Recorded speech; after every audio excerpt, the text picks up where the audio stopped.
สวัสดีข้าพเจ้าเปรมออร์แกนิกยินดีต้อนรับเข้าสู่ช่องมิสเตอร์เปรมชาแนลอ่า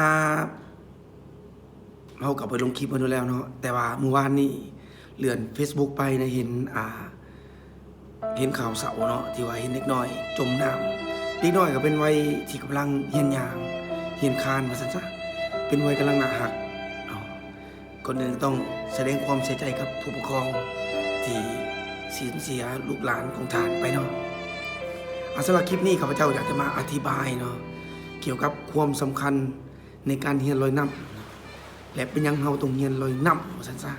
ๆสำหรับคลิปนี้ก็ต้องขอบใจสำหรับ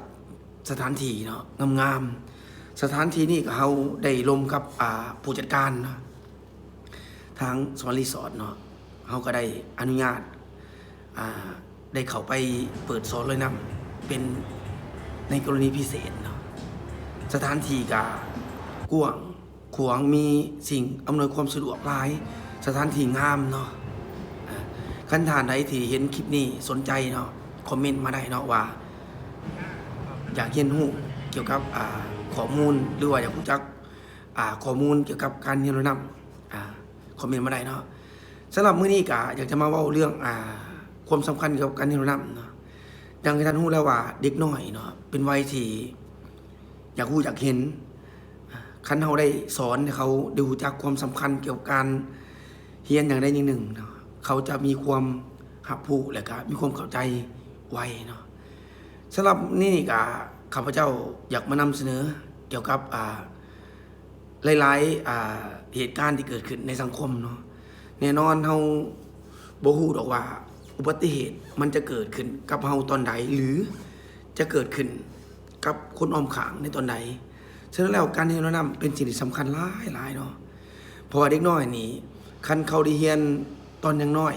มันเฮ็ดให้เขามีพื้นฐานและเฮ็ดให้เขามีความมั่นใจและเฮ็ดให้เขามีความสามารถในการเรียนรู้นำเพราะว่าการเรียนรู้นำมันก็เปรียบเสมือนการออกกำลังกายอีกอย่างหนึ่งเนาะเฮ็ดให้หยังเฮ็ดให้ระบบหายใจเฮ็ดให้ร่างกายมีสุขภาพแข็งแรงแขนขาเนาะทุกส่วนในร่างกายมีการยืดเนาะว่ารวมก็คือเฮ็ดให้เขาหั่นมีความพัฒนาร่างกายให้สูงแล้วก็เฮ็ดให้เขามีความสามารถในการลอยน้ำได้ดีเนาะและเฮ็ดให้เขามีความมั่นใจคลิปนี้ข้าพเจ้าก็อยากจะมา